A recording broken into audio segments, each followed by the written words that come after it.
This morning, we have the latest developments after the deadly attack on an ICE detention facility in Dallas, Texas. And thanks for joining us. I'm Jan Jeffcoat. It is Thursday, September 25th. Authorities say a gunman shot and killed one of the detainees and critically injured two others before killing himself. Police say the gunman used a rifle and opened fire from a rooftop. Authorities sent out this picture of his bullet magazine with anti-ICE written onto one of the casings you can see there. Mark Boyle joining us from the live desk with more on this. What are we learning about the victims and the suspect this morning, Mark? We're learning more information from leaders this morning, Jan. The FBI still in the early stages of this investigation, but new insights, new pictures being released. 3 ICE detainees were shot during the attack. One of them died. 2 others are still in critical condition this morning. We just checked on that. No ICE officers hurt in any of this. Now, investigators have identified the suspect, Joshua John. Josh was 29 years old. He killed himself in all of this. This was a mugshot released from a crime that he committed several years ago. FBI Director Kash Patel posting some pictures on social media. This is from the scene. One of the casing right there says anti-ICE on it. And the FBI says this attack was targeted and the violence has got to stop. Some of them appear to be acting independently. We don't know that for certain with this individual yet. We have to let the FBI finish the case, and we'll still continue to work with them to make sure that we do due diligence. Additional pictures from the scene really shows what happened there. So this American flag with the glass on the outside, 2 bullet holes right there, and another picture from the scene. This is a car believed to be of the driver here. You'll see it here, the sticker on the outside. The shooter possibly had this on his car that says radioactive fallout from nuclear detonations passed over this area several times. So this is clearly one area of focus as they work to figure out the motive behind all of this. Again, still in the early stages this morning. We'll have updates on this story as we get them on our website throughout the day, thenationaldesk.com. Mark, thank you. This also led to lawmakers warning against the dangerous rhetoric against ICE agents and President Trump threatening to crack down on organized domestic terrorism. In a post on Truth Social, he wrote, "The brave men and women of ICE are facing an unprecedented increase in threats, violence, and attacks by deranged radical leftists. This violence is the result of the radical left Democrats constantly demonizing law enforcement, calling for ICE to be demolished, and comparing ICE officers to Nazis. The continuing violence from radical left terrorists in the aftermath of Charlie Kirk's assassination must be stopped. We have already declared Antifa a terrorist organization, and I will be signing an executive order this week to dismantle these domestic terrorism networks." DHS says the deadly shooting in Texas marks the latest example of anti-ICE attacks escalating across the country, with some of the most high-profile cases in Texas. This is the 3rd shooting in Texas directed at ICE or CBP. This must stop. To every politician who is using rhetoric demonizing ICE and demonizing CBP, stop. To every politician demanding that ICE agents be doxxed and calling for people to go after their families, stop. This has very real consequences. The trial for the man who attempted to assassinate President Trump wraps as the case against the suspect in Charlie Kirk's assassination is just beginning to take shape. Let's go to former federal prosecutor and president of West Coast Trial Lawyers, Nima Rahmani. It's great to see you again. So before we get into all of that, let's just start with the Dallas ICE facility shooting today. A lot of late developments. Leaning on your experience as a former federal prosecutor, what would you be doing right now to uncover what happened and who else may be involved? Authorities came out saying that this is being investigated as an act of targeted violence.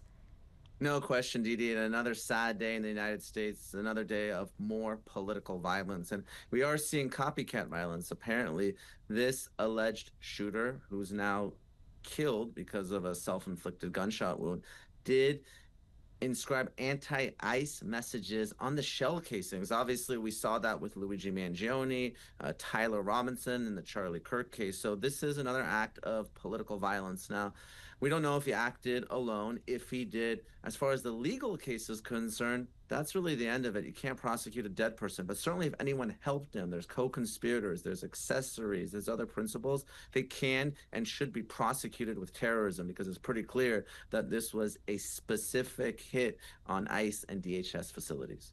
And this coming just a day after we learned of the verdict in the Ryan Ruth, very bizarre case, I'd say. He is facing life in prison. Do you see any scenario where he appeals his conviction?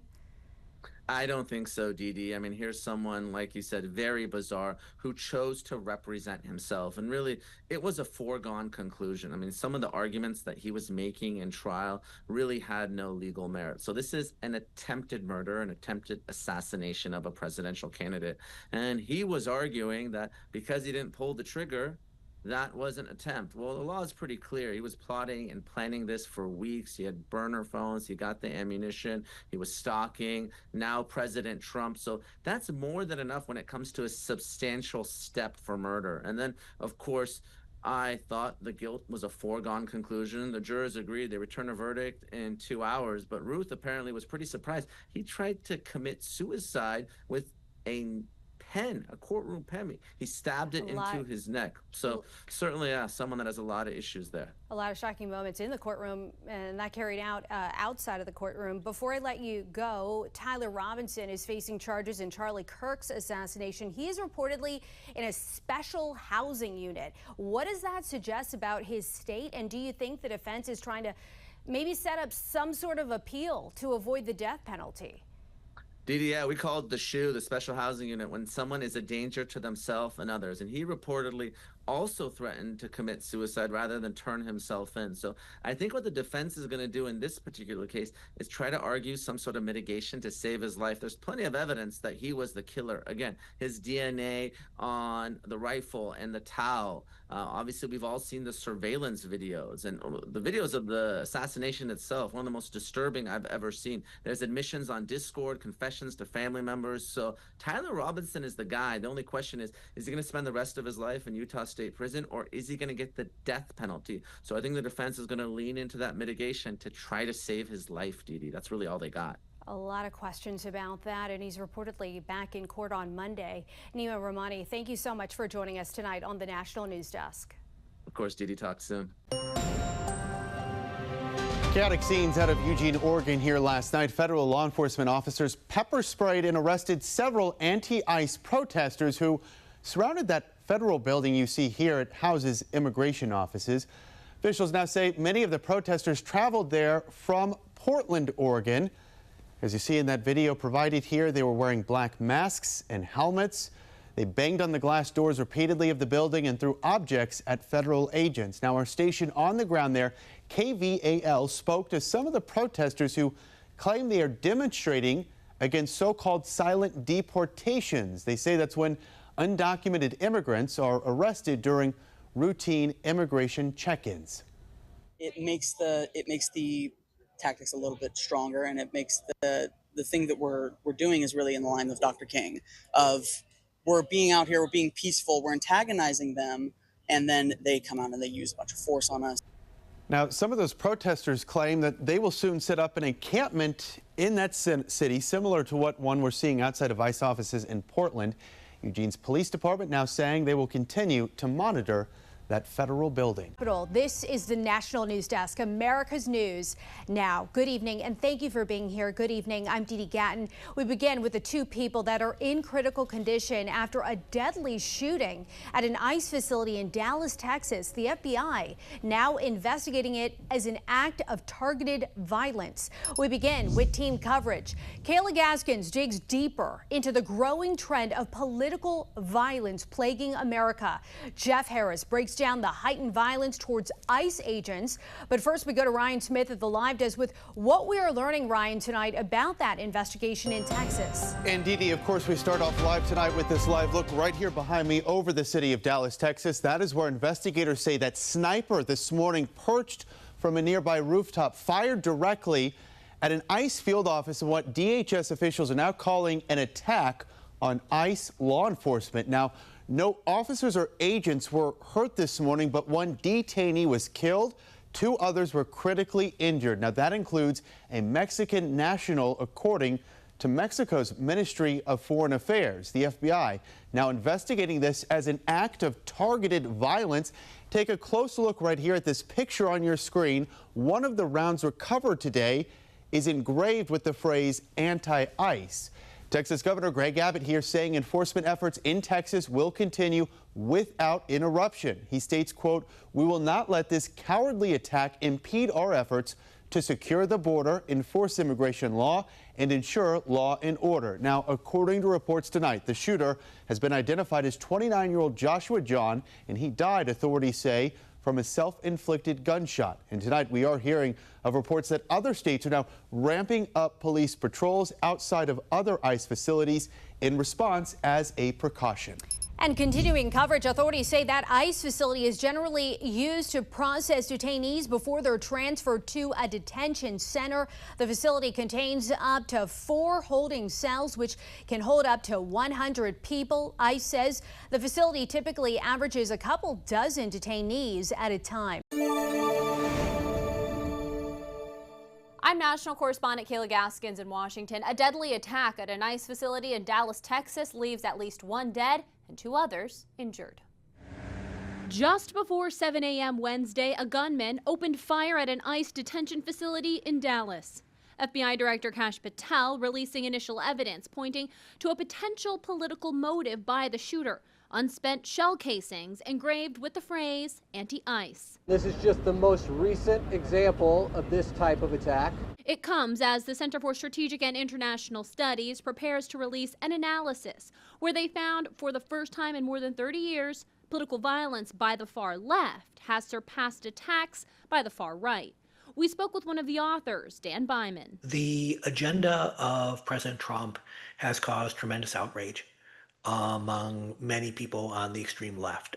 Other examples of recent left-wing violence include the assassination of political activist Charlie Kirk, the assassination of United Healthcare CEO Brian Thompson, the 2 attempted assassinations of President Donald Trump, first in Butler, Pennsylvania, then again at his golf course in West Palm Beach, Florida, and the shooting of a Texas police officer at an ICE facility in Alvarado, Texas. His policies regarding immigration and the LGBTQ community, among others, are important issues for this community. While the violence from the right has decreased dramatically, it hasn't disappeared. In June, an alleged assassin killed Minnesota state lawmaker Melissa Hortman and her husband. Political violence has gotten out of control in this country. If you want to stop political violence, stop attacking our law enforcement as the Gestapo. If you want to stop political violence, stop telling your supporters that everybody who disagrees with you is a Nazi. If you want to stop political violence, look in the mirror. That's the way that we stop political violence in this country, and we've got to do it. The recent political violence comes amid an exponential increase in threats against public officials, including local lawmakers, judges, and even members of Congress. In Washington, I'm Kayla Gaskins. Violence is wrong. Politically motivated violence is wrong. This must stop. To every politician who is using rhetoric demonizing ICE and demonizing CBP, stop. To every politician demanding that ICE agents be doxxed and calling for people to go after their families, stop. This has very real consequences. Look, in America, we disagree. That's fine. That's the democratic process. But your political opponents are not Nazis. Senator Ted Cruz, they're not mincing words. The shooting in Texas today marking the latest example of anti-ICE attacks escalating across our nation. From opening fire at ICE facilities to hitting officers with cars, the increase in assaults continues to skyrocket. The National News Desk, Jeff Harris, joins us, and you've been looking into the numbers tonight, specifically attacks against ICE officers and ICE facilities. Jeff, what did you find? So back in June, the Department of Homeland Security reported its first significant surge in assaults on ICE officers, a 500% increase. But now 90 days later, that number has doubled. DHS reporting as of September, assaults increased over 1,000%.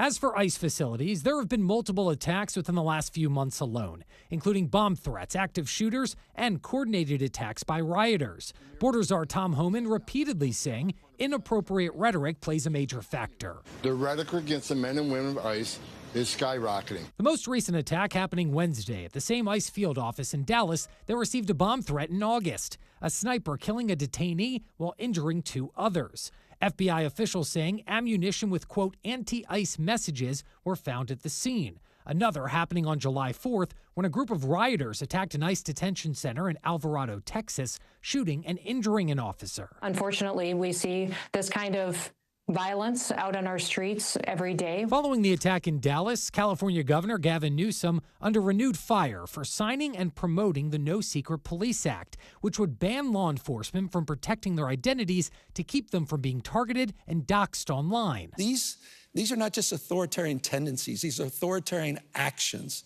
by an authoritarian government. Less than 24 hours after those comments, a spokesperson for Newsom condemning the attack in Texas, writing in part, quote, "We must continue advocating for peace and justice in times of division." Meanwhile, Vice President J.D. Vance says the attacks on law enforcement, specifically ICE, must stop, calling out rhetoric from the Democratic Party. But if your political rhetoric encourages violence against our law enforcement, you can go straight to hell.